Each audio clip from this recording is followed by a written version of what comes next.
clima templado. Hola a todos. Hi, how are you? Thank you so much. ¿Cómo ha ido la Hope you're reunión? not freezing. Bueno, yo quisiera, si me permiten, en primer lugar, aprovechar de enviar un mensaje a todos los venezolanos. Y por eso voy a hacerlo primero en español y después en inglés también, pero quiero hablarle a cada uno de los venezolanos que están en nuestro país y que también están alrededor del mundo, porque estamos sin duda viviendo unas horas y unos días decisivos para el futuro de Venezuela y yo diría de todo el hemisferio occidental, porque la liberación de Venezuela va a tener un impacto inmenso en todos los países de este continente, de todas las Américas. Hace unos años, cuando se veía imposible y nos decían que era imposible lograr todo lo que hemos logrado, pocos creían que íbamos a estar aquí hoy. Y la sociedad venezolana, con una enorme resiliencia, con una enorme disciplina, con una gran valentía, ha sido capaz de ir superando todos los obstáculos. Mientras más grande el obstáculo, mientras más imposible se veía y nos decían, nos obligó a hacer cosas más formidables y a fortalecernos a donde estamos hoy. Y hoy estamos muy cerca de consolidar lo que hemos anhelado, no solamente la conquista de la libertad, sino lograr la unificación de todas nuestras familias, que millones de venezolanos que se han ido puedan volver a nuestra casa. Y eso indiscutiblemente requería organizar una fuerza cívica sin precedentes dentro de Venezuela, pero también tener el respaldo de la democracia mundial. Y hoy yo puedo asegurarle a los venezolanos que la transición a la democracia tendrá lugar porque tenemos el respaldo de las democracias más importantes del mundo y muy especialmente del gobierno del presidente Trump y de su secretario de Estado, Marco Rubio, que es sin lugar a duda una de las personas que mejor entiende lo que ocurre en el hemisferio y la amenaza que las fuerzas del crimen que se han instalado en Venezuela representan para este país. Yo en esta hora quiero además enviarle un mensaje a cada uno de nuestros presos políticos, a cada uno de los venezolanos perseguidos, a los que han tenido que estar durante años bajo el terror y el silencio y durante meses en clandestinidad. Quiero decirles que son nuestra absoluta prioridad. Mientras estamos hablando, todavía son más de 700 presos políticos. 301 han sido liberados. Hay 171 ciudadanos militares presos. Ninguno ha sido liberado. Y cada uno de ellos, desde los que recientemente han sido desaparecidos y secuestrados. En el mes de enero, 36 venezolanos han sido secuestrados, 14 de ellos permanecen en prisión. Hasta los que fueron los primeros de los presos políticos que fueron detenidos, desaparecidos, como son los policías metropolitanos, que llevan 23 años presos. 3 de ellos, Luis Enrique Molina, Héctor Robaín, Erasmo Bolívar, siguen presos en esta hora. Desde los jóvenes, todavía hay un adolescente preso, hasta aquellos que tienen avanzada edad, las mujeres, las personas que han sido detenidas con condiciones especiales, cada uno de ellos, como decía, civiles y militares son nuestra prioridad y no dejaremos de luchar hasta que todos, absolutamente todos, sean liberados. A las madres que están en este momento enfrente de los centros de tortura y reclusión, en Ramo Verde, en el Helicoide, en Zona 7, en La Crisálida, en El Rodeo, en Yare, en Tocorón, todos estos centros de tortura donde los familiares están hoy allí con una valentía admirable. A nuestros jóvenes estudiantes, ayer en 20 universidades de Venezuela vimos manifestaciones de estudiantes a favor de la libertad de los presos políticos. Esto era impensable hace unos días en Venezuela. Y esto ha sido gracias al apoyo decidido que hemos tenido del gobierno de los Estados Unidos, del presidente Trump, que al final es el único gobierno que ha arriesgado la vida de sus propios ciudadanos por la libertad de Venezuela y desde luego por el bienestar y la seguridad de sus propios ciudadanos. Así que es una hora donde yo quiero transmitirle mucha fuerza a los venezolanos y pedirle que en esta hora levantemos nuestra voz, que no abandonemos a los presos y a los perseguidos. Cada uno tenemos una tarea que hacer y yo, aunque no estoy físicamente en Venezuela, mi corazón está con ustedes y muy pronto estaré de vuelta en nuestro país. Así que hoy más que nunca sabemos que es una lucha espiritual y que hemos avanzado de la mano de Dios y que Venezuela será libre. Y desde Venezuela también traeremos libertad, seguridad y estabilidad a todas las Américas. Así que muchísimas gracias a todos.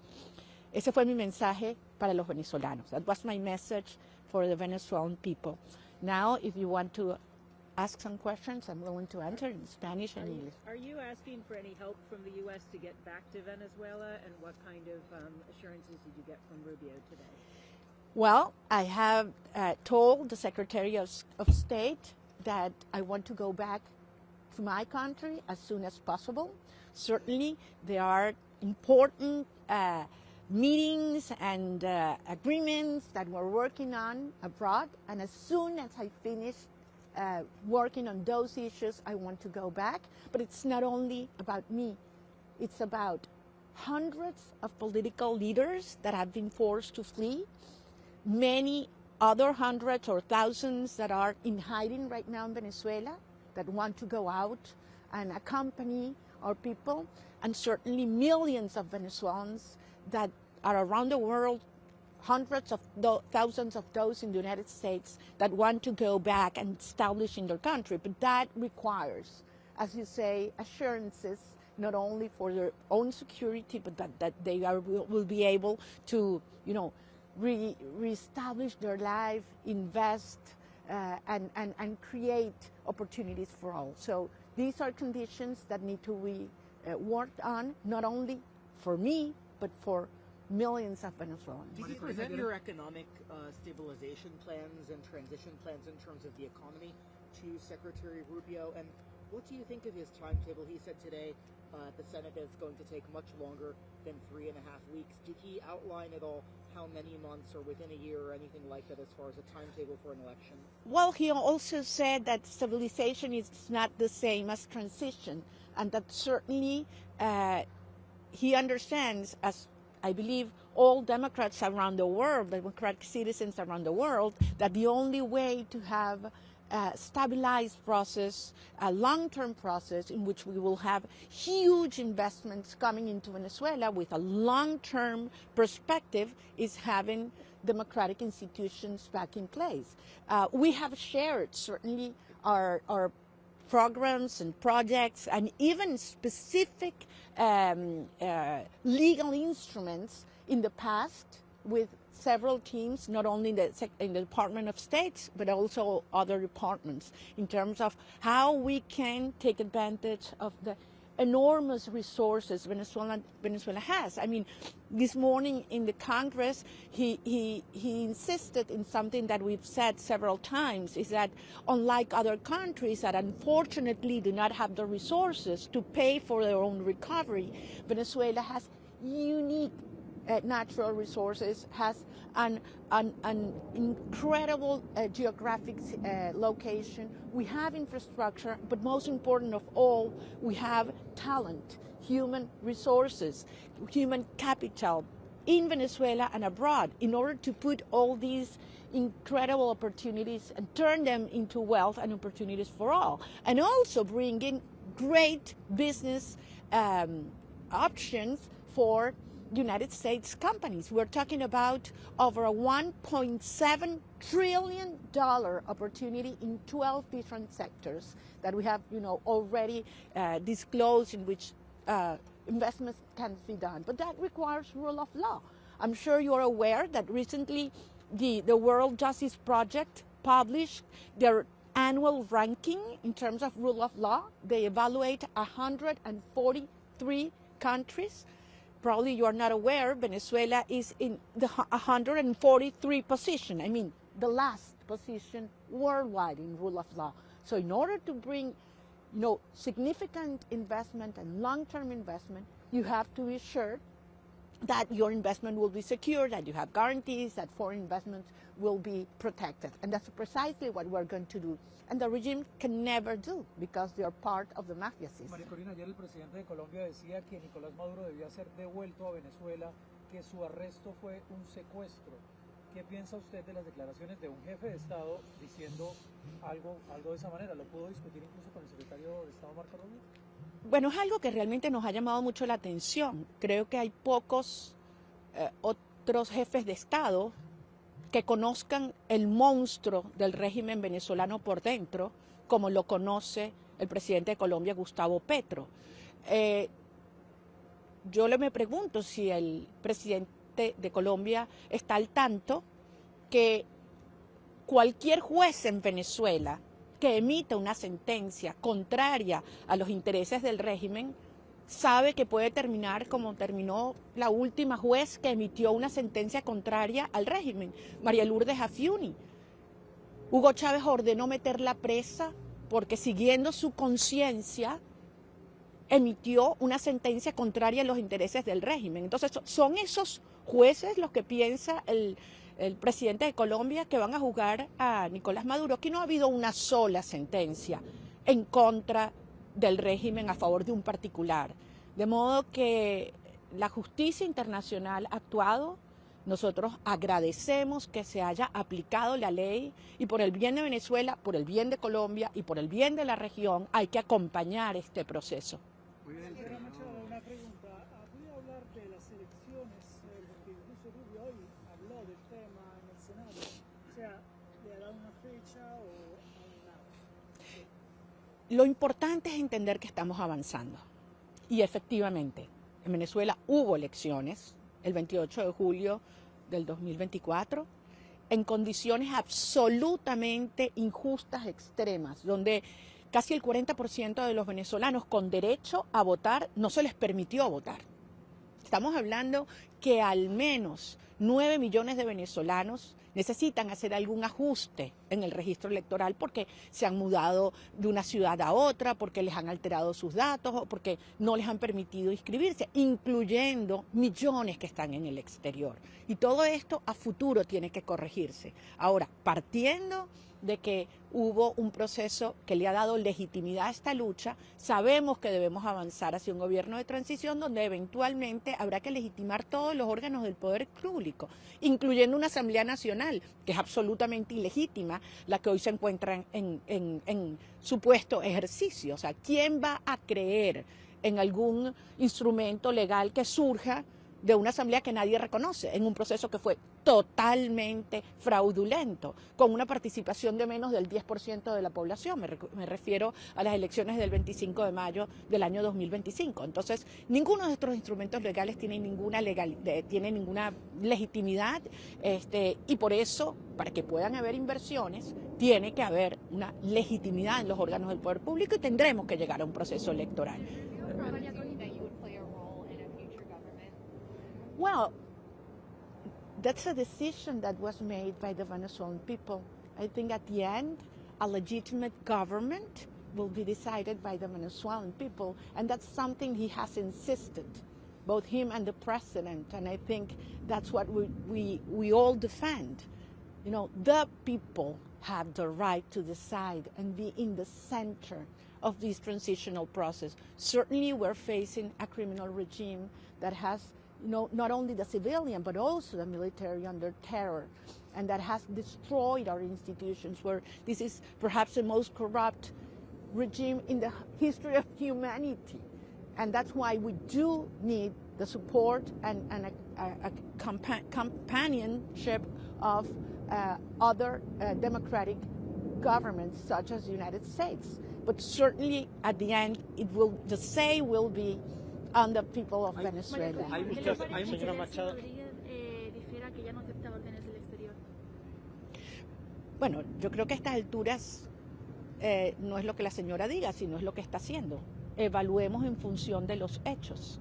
Están pasando cosas que eran impensables en Venezuela hace unos pocos días. Antes del 3 de enero, ¿quién hubiera podido pensar que habrían más de 300 presos políticos liberados? Desde luego, faltan 720.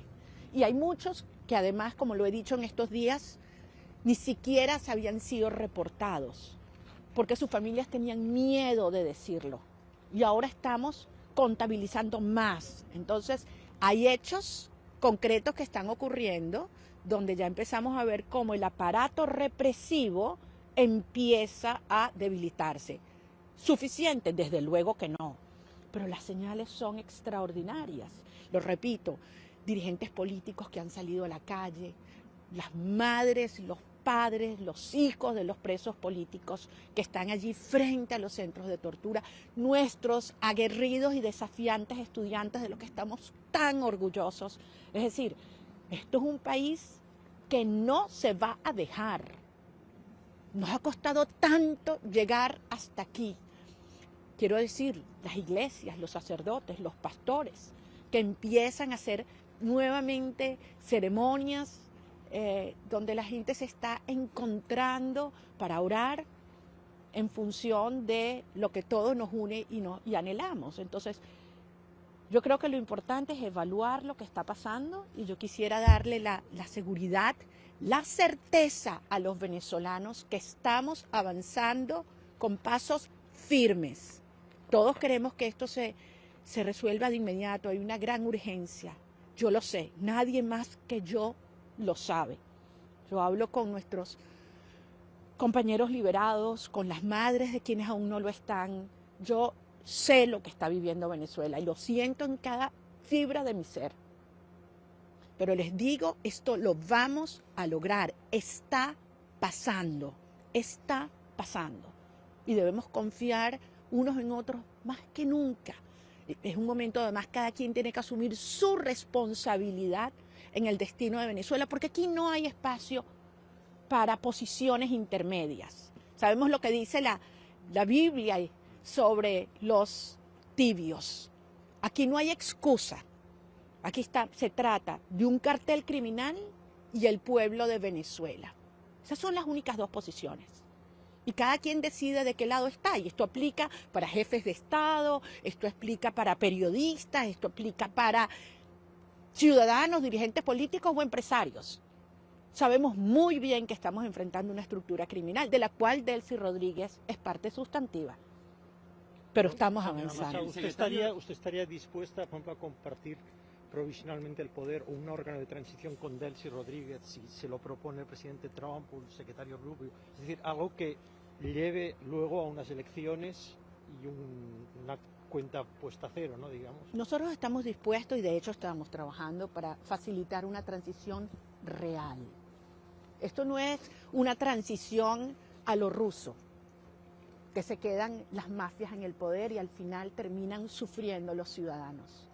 Nosotros vamos a trabajar como hemos trabajado hasta ahora, asegurando que se restituyen en Venezuela las instituciones que garanticen la justicia, la verdad, la soberanía, el reencuentro de los venezolanos. Todo aquello que podamos hacer para favorecer la transición, no la estabilidad de un sector del régimen en el poder. Por supuesto que eso no está planteado. El secretario Rubio ha sido muy claro en que quiere garantías de que salen de Venezuela agentes rusos, iraníes. ¿Le consta que se está avanzando en esa dirección y que puede quedar libre de esa influencia el país? Yo repito lo que les comentaba el otro día. Y cuando hablamos de que por sus hechos los juzgaremos, no por lo que dicen, por lo que hacen. Les recuerdo que fue lo que hizo la señora Delcy Rodríguez el día que se presentó en la Asamblea Nacional. Apenas se bajó del estrado, fue y abrazó a las personas que estaban en primera fila, el embajador de Irán, el embajador de China y el embajador de Rusia. Sabemos que son cientos y cientos de diplomáticos de estos países que están hoy operando desde Venezuela. Evaluemos qué ocurre en estas próximas horas. Lo único que a mí me consta es que las instrucciones que ha recibido son claras y evaluemos hasta dónde tiene grados de libertad para ejecutarlo. Pero en todo caso, lo importante es concentrarnos en lo que viene. Y la clave aquí es el pueblo de Venezuela, que está unido. El 90% de los venezolanos queremos lo mismo. Queremos que se respete la soberanía popular y que podamos avanzar en un proceso de transición que permita, sí, que vengan grandes inversiones a Venezuela en un estado donde exista transparencia, donde haya respeto a la ley y seguridad y rendición de cuentas para todos. Cuéntenos cómo estuvo la reunión con el secretario Rubio. Él dijo hoy en el Senado, la conozco hace años, voy a involucrarla en esta transición. ¿Qué le preocupa a usted? ¿Qué le preocupa a él? ¿Qué les alivia? ¿Qué conversaron? Como lo he dicho antes, yo creo que hay pocas personas que conocen América Latina tan a fondo como el secretario Rubio. Además ha sido una prioridad de su vida. Y es la lucha por la libertad, es la lucha por la democracia y es el anhelo de que por primera vez en la historia tengamos todo un hemisferio libre de comunismo, de dictaduras, de narcoterrorismo. Y estamos ante esa posibilidad real. A él le duele el pueblo de Venezuela genuinamente, como también el presidente de los Estados Unidos, no tengo ninguna duda. Y obviamente su prioridad y su mandato es el bienestar y la seguridad del pueblo de los Estados Unidos, pero tiene claro que eso pasa por tener un hemisferio, por tener las Américas seguras y libres. De modo que eso nos une. Y es la genuina preocupación por la gente, porque aquí se trata de salvar vidas. Entonces sí tuvimos la oportunidad de conversar, porque fue una reunión larga, de lo que está sintiendo nuestra gente, de la esperanza que esto ha traído a Venezuela. Yo le hablé mucho de la valentía de las madres, de las mujeres, de los estudiantes, de los trabajadores, de los sacerdotes, de lo que está ocurriendo en Venezuela hoy y de mi profunda confianza en los venezolanos. Y se lo he dicho y se lo repito a ustedes. Venezuela será libre, Cuba será libre, Nicaragua será libre. Y esto es histórico lo que está pasando en nuestro país. Señora Massa. Could you please repeat those comments in English? Could you repeat those comments in English? Okay, in English, I think because... Are you confident that the revenue from Venezuelan oil will ultimately go to the benefit of the Venezuelan people? Oh, absolutely. I believe that if something has happened in this... Excuse me? Okay, sorry. If something has happened in these last 27 years, is that the revenue from Venezuelan oil, minerals, and other resources have gone to corruption, one, and secondly, to Maduro's and Chavez's allies. Do you have an idea of how much oil was given for free to Cuba, for instance? We're talking about $63 billion. $63 billion that was given for free from Venezuela, with our people starving, to a communist criminal regime. So we do understand there's a huge fragility, weakness in Venezuelan institutions today. So there are being designed mechanisms through which we can assure that these resources will go directly to the Venezuelan people and invested in what are priorities today: security, health, nutrition, education, and public services. So yes, I do believe that that's something that's been taken care of throughout Chile. ¿Qué nos puede contar de esa comunicación con el presidente Donald Trump? ¿Ah? Ok, voy a escucharlo a los dos.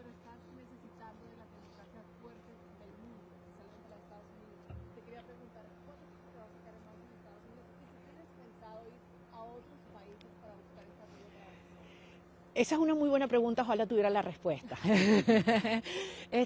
Cuando a mí me preguntan, ¿dónde estás tú basada? Yo digo, aquí está mi maleta. Es una decisión que estoy tomando día a día. ¿Dónde puedo ser más útil? Pero la realidad es que la situación se está moviendo muy rápido, muy rápido. ¿Dónde estábamos hace 4 semanas? ¿Dónde estábamos hoy? Entonces, sí, mi prioridad es regresar a Venezuela muy pronto, para acompañar a los venezolanos y para mover adelante desde Venezuela, acelerar este proceso de transición.